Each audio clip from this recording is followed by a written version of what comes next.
Welcome to Second Take, the show that focuses on the issues behind the news. Mining Weekly editor Martin Creamer joins me today to unpack the Green Hydrogen Consortium, zero emission incentives, and Exxaro's energy business. Thanks for chatting to us, Martin, and Awesome. welcome. So miners have formed a Green Hydrogen Consortium to jointly accelerate the decarbonization within their global operations. Can you Yes. tell us about that? Yes, you've got to decarbonize everywhere. It's no good the mines producing metals and minerals that help the world to decarbonize, but they continue to be dirty. So what they are realizing is that the operations have got to be clean. And now we see another three mining groups, BHP Billiton, Fortescue and Anglo-American, and also a consulting engineering firm, Hatch, coming together to form what they're calling the Green Hydrogen Consortium. They've given themselves 3 years. I think they better hasten because, we know already Anglo is way ahead of them, the other two. Anglo in Limpopo has got a plan to create a huge haul truck which is hydrogen driven. The hydrogen will be produced from the sun, from the good South African sunshine. So it'll be clean electricity. They'll put that electricity through dirty mine water and they will get out of that dirty mine water hydrogen that is green. They will put that hydrogen into these big trucks that mine. They go into these big open cast mines, and in this one is Mogalakwena at Limpopo. Okay. And then this massive haul truck, the biggest haul truck in the world, will go down into this Limpopo mine, and it'll be clean as a whistle, because the only emission that will come out of it is water. So Mother Earth will be very happy. And I think that that's an example of people not just talking but doing. Now this is great that these Australians are talking, and I think the South Africans should be forming consortia. We were ahead of the game. We've been producing hydrogen from the sun since 2013. But we don't blow the trumpet. We don't tell anybody about it. And I think that needs to change now. We need to go heavily into this. And we can see that Anglo-American is actually very far, because they didn't believe in just saying, we're going to reduce our carbon footprint by 2030. They give you exact examples of how they're going to do this. And if they succeed with this great haul truck, I think all the mining companies in the world will have it soon. Yeah, and it was also interesting to note that some countries are already extending zero emission incentives to off-road vehicles, let alone non-road vehicles, while our country is behind when it comes to global emission standards. Who is to blame for this setback? It's not only the public sector that's to blame, but it's also the private sector, in my view. And I think that what needs to happen now is that the Environment Minister, Barbara Creecy, she needs to look at this, and she needs to say, why is South Africa so far behind India, so far behind all the other countries, that we're still on an emission standard which is negligible?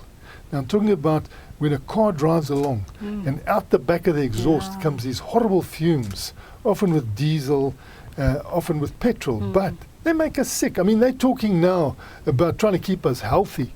Well, if they want to keep us healthy, keep the cars clean.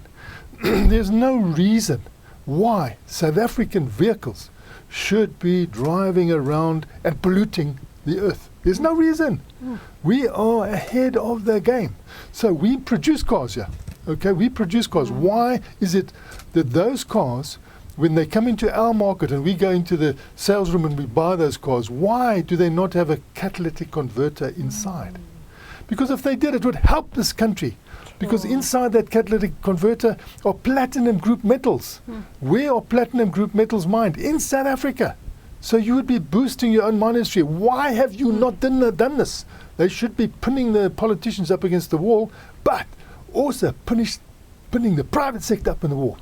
How dare you, automotive company, producing a car? Give us a second-class car and give the first-class car to the export market.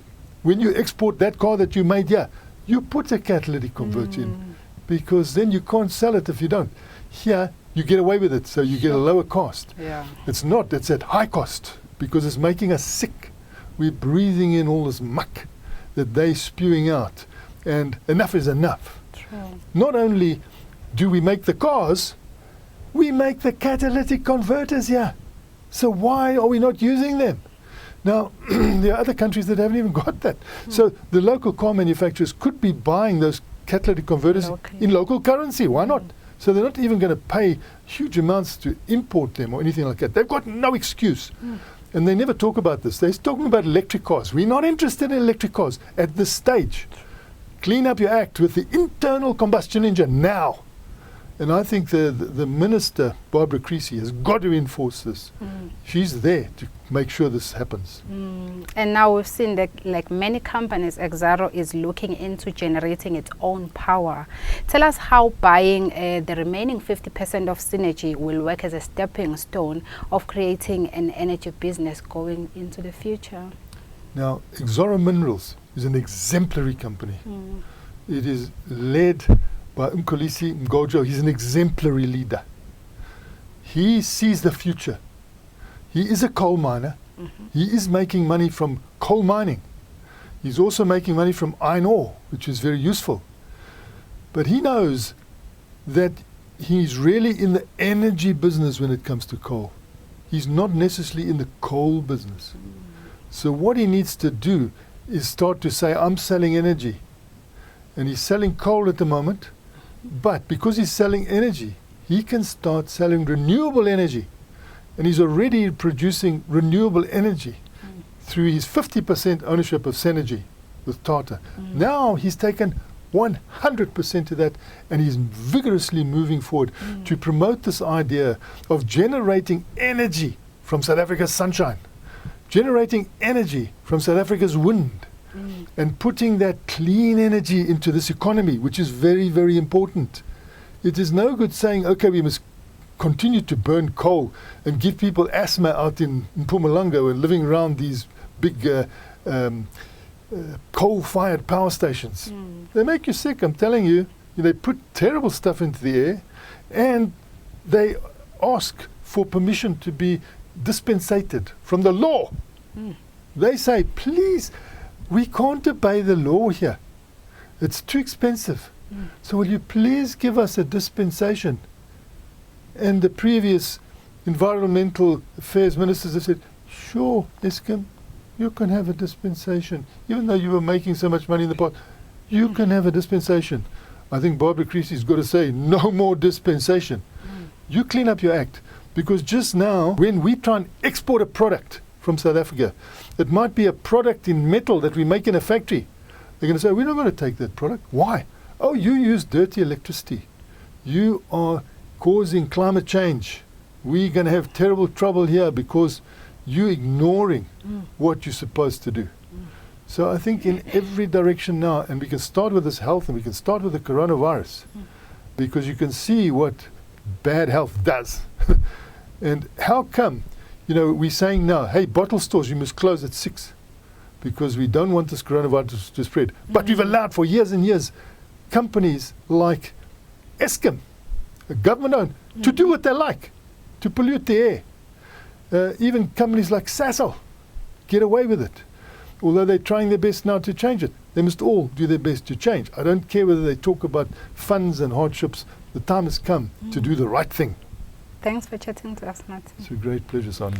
That's it for today. Join us again next week for more news analysis on the local and global mining industries. Don't forget to listen to the audio version of our Mining Weekly daily email newsletter.